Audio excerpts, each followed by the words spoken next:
Hey guys, what's up? It's Finch here. Hope you guys are all having a great day.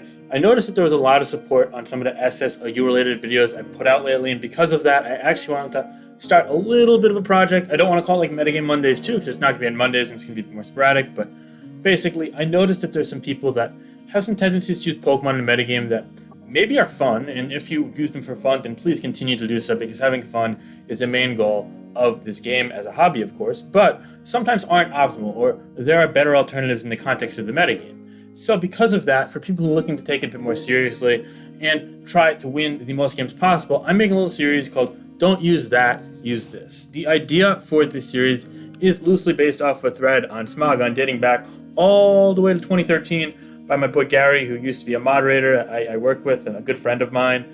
But basically, back when I started on Black White in 2011, I read the OU subforum a lot. And up to through 2013, this still happened. In August of 2013, Gary posted a thread called Don't Use That, Use This, OU edition. So I assume it kind of had predecessors in other tiers, but basically he went through Pokemon and how they might want to be used in a bit more optimal of a fashion. So in the archive, we could go through some examples, I suppose.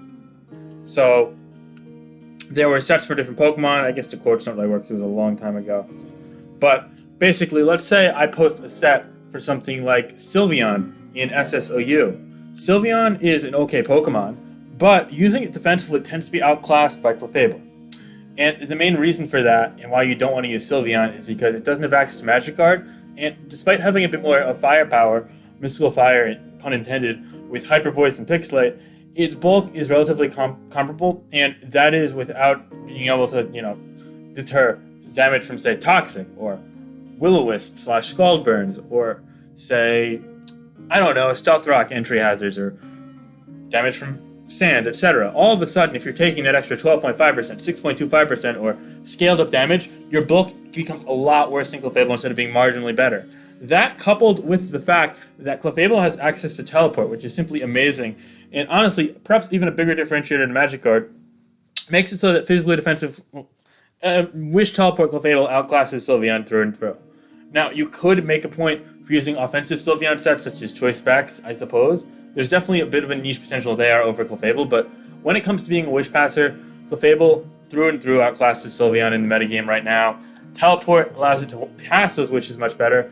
Wish, in general, on it is a lot easier to get off consistently due to the fact that it has access to not only Magic Guard, but also things like other utility moves that could threaten it out, whereas if you face Sylveon, you basically know what it's doing. It's a one-trick pony.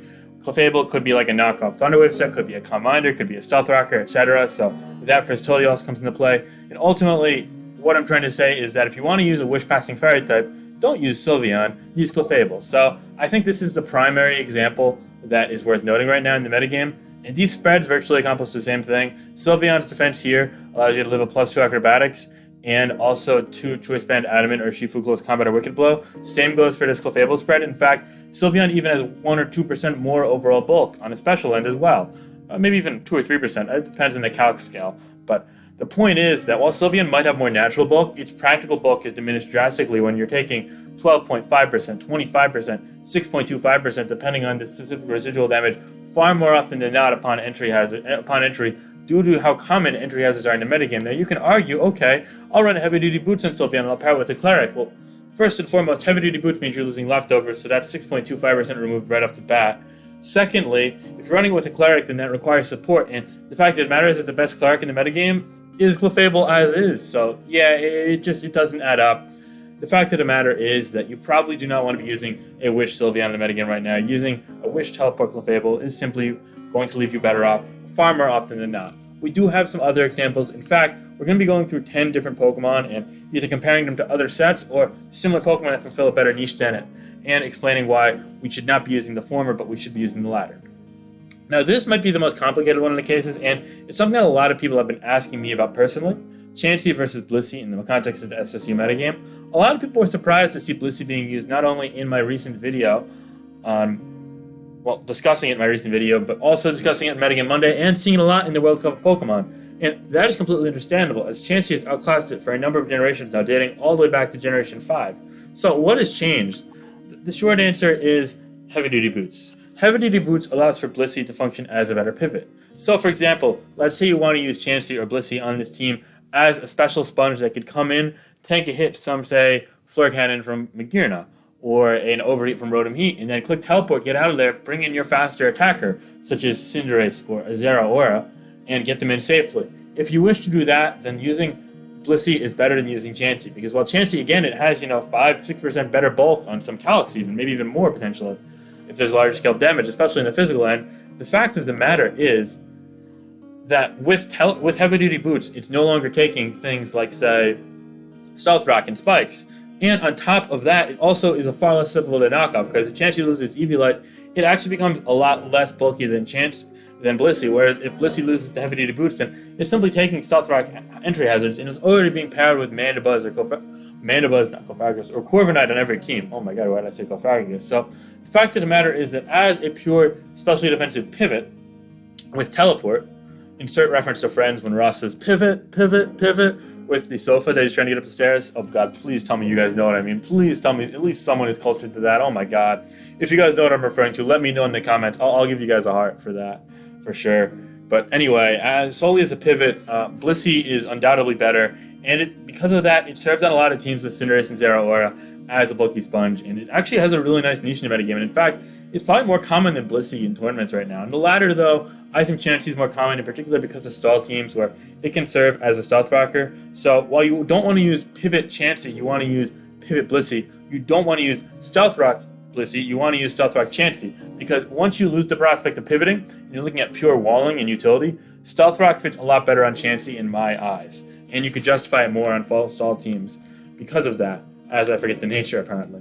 So yeah, you could argue for Stealth Rock Heavy Duty Boots Blissey, especially on a team that's stally that only fits one defogger, but they tend to fit something like Defog Rotom or Rapid Spin Extra Drill on top of a Corviknight or a Mandibuzz, if not both of those. So yeah, that's kind of how I view it. If you're able to suppress Stealth Rock with something like Corviknight plus another form of hazard removal on stall teams, because they do tend to double up like that, so you're good against things like Ferrothorn and Stealth Rock Extra Drill and whatnot, then odds are you could afford Chansey on those teams. So this is a bit less of a definitive, don't use Blissey, use Chansey, but it definitely can come into play in a lot of stall teams, whereas here, when it comes to this, you definitely want to use Blissey over Chansey as your pivot. So don't use pivot Chansey, use pivot Blissey. Probably don't use Stealth Rock Blissey, probably use Stealth Rock Chansey if you need to, but in general, I only prefer using pivot Blissey of these 4 potential options right here. I think stall teams are pretty mediocre right now. Balance is the way to go, guys. That's why I made the balance video. Anyway, beyond Chansey and Blissey, I promise you there are more exciting offensive options than Clefable or Chansey and Blissey. So if you guys have been patient with me, and if you're still watching at the 8-minute mark in this video, then I want to say congratulations. Oh, you've made it all the way to the offensive section of this video. We're going to first discuss some weather inducers, as some people find it interesting to use things like Torkoal or Ninetales on Sun teams. And obviously using Torkoal on Sun teams is a great idea. I showcased that in my video yesterday. Definitely be sure to check that out. We were playing with some fire, to say the least. Haha, I know, I'm not really funny. I'm pretty cheesy, actually. But anyway, while Ninetales has a more wider array, what am I saying? Oh my god. Okay, let's start over. While Ninetales has a wider array of offensive options, such as Nasty Plot, access to, I think it has better special attack. 81 versus 80. No, it has worse special attack. Oh my goodness. Torkoal's heat. Access to Nasty Plot, though, and on top of that, a better speed tier base 100 as compared to base 0 like Torkoal. The fact of the matter is that as an offensive threat, it's still going to struggle against things like Dragapult, Toxapex, Chansey or Blissey, etc. And on top of that, even at +2, it's not able to take out things like Cinderace, Rotom Heat, and other fire types. Because of that, I don't view it as an amazing option. It's pretty easy to check offensively, and it lacks the bulk or the necessary team components that Torkoal provides. Torkoal obviously isn't a great Pokemon, but nor is Ninetales. At least it can provide Stealth Rock, Rapid Spin, potential to rest for longevity or Toxic, and a whole slew of other options like Lava Plume that is accessible to burn on physical attackers like Zeraora that tend to match up against Torkoal more often than not due to how physically defensive Torkoal is and likes to come in against them. Because of that, I find Torkoal to be a much more practical option in the metagame right now, and I definitely would not use Ninetales on some teams unless you're kind of going for some fringe, full-on hyper-offensive team and not something that could center around you sweeping with Charizard, Venusaur, or Cinderace. But that said, I think Torkoal is the much more consistent option on some teams. Moving along, of course, this is not the only weather that we're going to be discussing today. We're not going to be discussing Tyranitar versus Hippowdon, however, because Tyranitar and Hippowdon is a bit more of a complicated relationship that I definitely want to dive into at some point, because discussing Tyranitar's fall from grace is relevant, but at the same time, it's far less black and white than these are. Pelipper is undoubtedly better than Politoed in this metagame, for example, a black and white relationship, if you will. So don't use Politoed. While it does have access to things like Hypnosis, Encore, Perish Song, and it has better special bulk than Pelipper, the fact of the matter is a very practical option. It has things like Defog and, much more importantly, U-Turn to access pivoting abilities for things like Barraskewda, Kingdra, and other threats that you use on your rain teams. In addition to that, the physical bulk it has lets it check things in the metagame like Excadrill and Cinderace, which can really come in handy, especially if you're able to preserve its health in the early game, which admittedly can be a challenge sometimes. But with all of this said, Pelipper is a lot better, especially because on top of this, it could also bluff running a choice spec set, which can potentially kill almost the entire tier, short of a couple blobs, and maybe a very specially defensive packs, but I don't know, don't quote me on that. Perhaps the base 95 attack is just a tad better than the base 90 attack of Politoed, but also to Stab, Hurricane, Weather Ball, etc. options, coupled with the fact that there's U-Turn and other options like Knockoff can really come in handy both offensively and defensively. So therefore, Pelipper is a superior option on rain teams pretty much universally. You could probably build a bulkier rain team with Politoed due to the utility moves it has, but bulkier rain teams aren't worth using over balance right now, just due to the sheer fact that the main rain abusers are very offensive things, and you don't have permanent rain like Generation 5. Yes, I do miss my beloved Permarain in Generation 5, but that is for a whole different video, guys. Let's keep going here. So, in conclusion, don't use Politoed, but rather use Pelipper. Okay, beyond that, there is more that we're going to get into as well, such as Surfetched versus Urshifu. Now, unfortunately, for all of the Surfetched lovers, myself included, I did post a video with it a couple months back.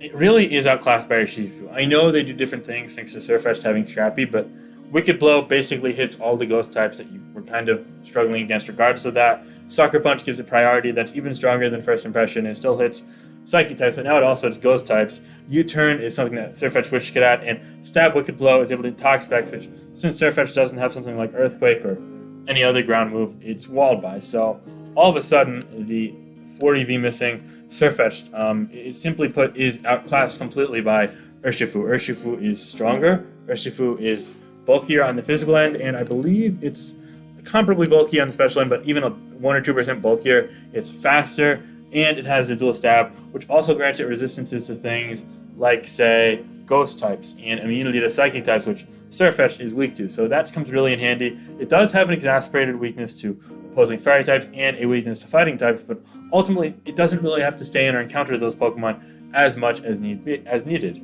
So therefore, Urshifu, 99.9% of the time, let's say, is going to be better than Surfetched on your team. So don't use Surfetched, use Urshifu if you're looking for the kind of choice band fighting type Wrecking Ball with a priority move.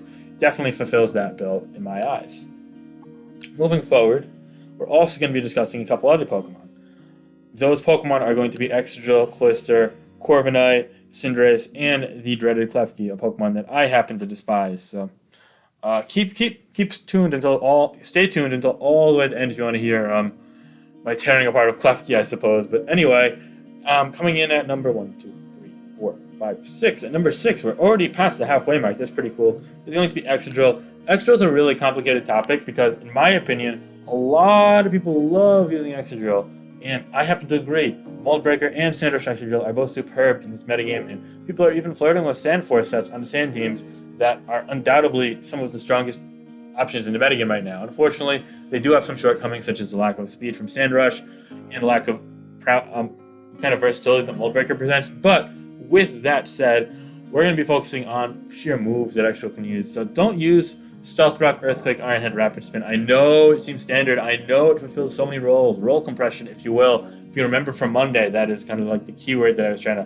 buzz in on, roll compression. Yes, but if you're not running Toxic or Sewage Dance, then all of a sudden, things like Slowbro, Hippowdon, Mandibuzz, Tangrowth are all just going to hard wall you all game. So your ability to remove hazards is going to be negated every time. Your ability to set up hazards is going to be met with something even worse every single time. Therefore, running something like Toxic or even Sewage Dance is of the utmost importance, and you can still fit one of Stealth Rock or Rapid Spin onto those teams, which can really come in handy.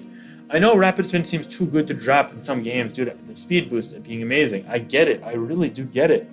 But you can run it with Toxic and a different Stealth Rocker, or you can run a different hazard move and say, okay, I don't need a speed boost. I just want to oppose a threat with Toxic to those things. Because Toxic Excadrill is so annoying. Getting the Toxic off on Mandibuzz or Hippowdon opens the game up so much for something like Cinderace or insert other physical attack, or even X-Drill itself in a later game.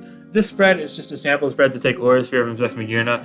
I've noticed countless people running it after I created it, but I just want to say, please make your own X-Drill spreads, guys. There are so many different things you can do with it. It's a really cool Pokemon that's underexplored spread-wise. Don't just 252. Don't just copy my spread. Use what you feel is best. Use your damage calculator. Use your brains, But anyway, I think it's really important to say, don't use Stealth Rock, Earthquake, Iron Head, Rapid Spin, X-Drill. Do not overly compress your X-Drill. It will cost you. It will negate the progress it makes. It will even defeat the purpose of using X-Drill largely. And I just hate seeing people do that. I can't stomach seeing that. It's something that's really not super obvious on paper, but in practice, it's so blatantly clear how good Toxic X-Drill is, how hard it is to counter. Now, we are seeing a slight surge in Corviknight right now, which does hurt the case for X-Drill as a whole, regardless of the set. But so long as Mandibuzz is top dog, Hippowdon is a premier Stealth Rock setter, and Slowbro and Tangrowth are around his pivots, which, hint, they're not going away anytime soon. It's definitely worth throwing Toxic on your X-Drill. Or, if not Toxic, then Swords Dance is a very valid option, especially on Sandrush variants or sets with Rapid Spin, to reach the speed and let it be kind of a full-on sleeper. I get that, so yeah, you can kind of make it a backslash to Toxic as well.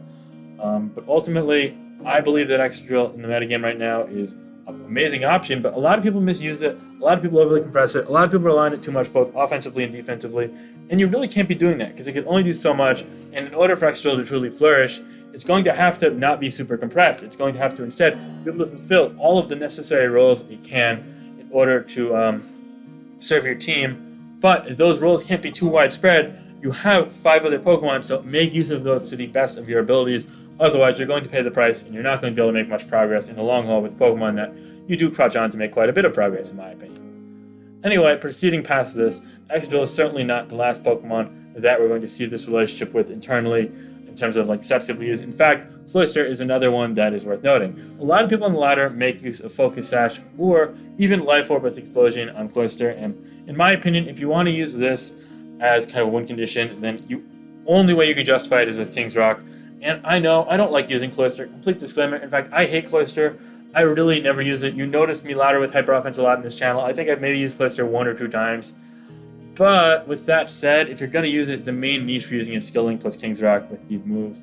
Just because that gives it some distinctive abilities. Otherwise, there are other Shell Smashers, there are other boosting sweepers that just outclass Focus Sash Cloister, have more survivability, have more firepower, have more bulk, etc. And I couldn't justify using a Sash Cloister right now, let alone any other thing that's not King's Rock. King's Rock is what distincts it. King's Rock is what gives you a, insert chance scaled up where it's given the 5 hits to win the game on the spot if they only have 1 counter or check to you, which is most of the time.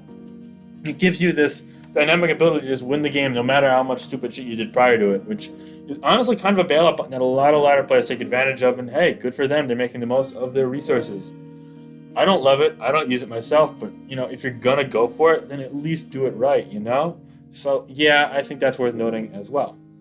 Anyway, moving beyond Cloister, a Pokemon that I definitely don't want to focus on too much due to the fact that I simply put don't really like Cloister right now, it would have to be the next Pokemon that I find to be misused perhaps the most by more novice players. And it's because it's really hard to see why you would use established set like the one that I'm going to suggest using. The first set is not horrible, but using Brave Bird plus U-Turn as your only attacking move leaves you very susceptible to a couple Pokemon that you need to be checking with Physically Defensive Corviknight. Body Press is an absolute must on Physically Defensive Corviknight for Swords Dance or just any extra drill, because being able to break through it is super important. And on top of that, also for things like Bisharp and making you less passive against Cinderace or Zeraora, etc. It's just really important to deal out that damage. But Bisharp and the aforementioned Excadrill are really important things that you need to hit. You can't run Corviknight that's walled by Excadrill. It just is never going to work out well, guys. I'm sorry. You could even run Brave Bird plus Body Press if you forego U-turn, and then you could even run some speed, or at least not minus speed, because then you don't need to slow U-turn. So yeah, it's worth noting that as well. But please, please, please, please don't use Corviknight without Body Press unless your team is like double or triple check for Excadrill and Bisharp. It's just not worth it, guys. Body Press is so good on it as is, due to how strong its defense is and how many practical matchups it has. So definitely go with Body Press Corviknight sets. I'm going to say that's like true to 99% of Corviknight builds, honestly, if not 100%. Anyway, the next thing is Cinderace. A lot of people love the move Court Change and want to flirt with using it as a way to deter hazards, and also they feel, oh, I'm going to move the hazards, I don't need heavy-duty boots, but Let me tell you, this is very far from the truth. In my opinion, Life Orb, Libero, or insert fire type boosting move Libero, Cinderace is just never worth using. If you don't want to use boots, fine, use Choice Band, okay. But Court Change, you just can't fit it. You need all the coverage. You need Pyro Ball, obvious reason, Stab. Gunk Shot's amazing to not only fish for poison against Mandibuzz and do a lot of damage to Slowbro, but also for so many mid-ground, getting the one-shot of Clefable into Azumarill. Zen Headbutt, super good for Toxapex, and U-Turn for pivoting, lets you chip your Powdon, Mandibuzz, etc. into a kill range, even Slowbro later on. It's just so important. Heavy Duty Boots lets it get in. Heavy Duty Boots is the best part of Cinderace. In fact, a lot of people think Heavy Duty Boots are what makes it too good as is. Please don't forego Heavy Duty Boots unless you're using Choice Banded Cinderace. Don't use Life Orb. Don't mess around with Court Change. It's just not worth it, guys. I'm sorry. Back in the days of Blaze Cinderace, when it was a much simpler time, it was, because it didn't have such a defined niche of an alternative. But right now, Libero's Cinderace 4 attack sets with Heavy Duty Boots is just so good. It's almost hard not to use on some offensive, as an offensive crutch on teams. I use it 3 out of 3 times in World Cup for a very, very justified reason, and so many other people use it similarly as well. It's just amazing right now. Definitely don't flirt with Life Orb or whatever plate or item it might be to boost fire moves. I can't remember which one's legal. I think Flame Plate isn't in the game, but don't quote me on that. Anyway, use the Heavy Duty Boot set, guys. You can even go ahead and use Adamant. I actually think 4 HP EVs is better on the Heavy Duty Boot set, just because you're not taking Stealth Rocks as much, and you're obviously trying to avoid knocks, so yeah. But with that said, guys, definitely don't flirt with the Court Change, non-Heavy Duty Boots Cinderace Wave. Always go with Heavy Duty Boots. It's just so more accessible, so more convenient, and so much more threatening with extra coverage and whatnot, so definitely worth noting on top of that. And last but very much not least, we have a Pokemon that I need to discuss. Klefki. For some reason, you guys are obsessed with Klefki on the ladder. I don't get it, though. You see what it does. You know what it does. It gets shut down by Mandibuzz or Extra so easily. Among other things, taking advantage of it, just loses to every Pokemon one-on-one, and it's a subpar Spiker compared to Ferrothorn and even Skarmory, and it's not good with Screens compared to Grimmsnarl. There's no reason to choose Klefki, you guys. Please note that. I know, Steel Fairy, oh cool, it's got a Unit typing. Oh cool, it's got Prankster and Spikes and Foul Play and Play Rough and Screens. Okay, I get it. Status moves even, I get it. There's some appeal, but it's such a subpar Pokemon. It's so obvious and telegraph what it does. It's so easy to take advantage of. And on top of that, it does nothing for you defensively relative to the other Pokemon we listed as potential spikers or screeners. And because of that, it just doesn't fit onto your team. I promise you. If you have a Klefki team that you like, leave it in the comments. I personally will find a way to make that team better. I will go out. Yeah, I'm a man on a mission. Please do not use Klefki, guys. If you want to have fun, you can. But on a serious team, don't. Anyway, these are 10 Pokemon that, in my opinion, apply to the don't use this, use that. Don't use that, use this type logic. Basically, there are better alternatives. I do want to say, again, I'm not trying to thought police you guys. If you want to go ahead and use Sylveon or Klefki or Politoed or Ninetales or Surfetch Know You, then please be my guest. Do so. I hope you have fun. And personally, I'm rooting for all of you guys to do well. I've heard about so many of you guys scaling up the ladder thanks to my advice, and I can't wait to hear about more of that. So if you guys are doing well, thanks to anything I've told you, please let me know in the comments below, because that is simply put amazing, and I love to help you guys. And if you ever need help, shoot me a message, guys. I'd love to help you guys out personally, talk one-on-one. It would be really cool to work with even more of you, so definitely, for sure. But with that said, if you guys are looking to be really serious and optimize your teams, then these are some tips that I definitely would recommend applying to your building and keeping in mind moving forward. I hope you guys enjoyed this video. If you did, then it'd mean the world to me if you guys could subscribe. We're getting very close to 4,000. I'd love to break 5,000 sometime in the next month or so as well. On top of that, if you guys can leave your thoughts in the comments, maybe some other Pokemon that you'd love for me to discuss in a video like this, don't use that, use this. In a second part, maybe if we get enough support, maybe if you get 3,000 views and a couple hundred likes, maybe we could get to that for sure. And on top of that, if you guys enjoy the video, leave a like. And if you don't, then feel free not to. I can't tell you what to do, but I can tell you guys to have a great day if you want to, or don't. Thank you so much for watching. Peace out, guys. Have a great day.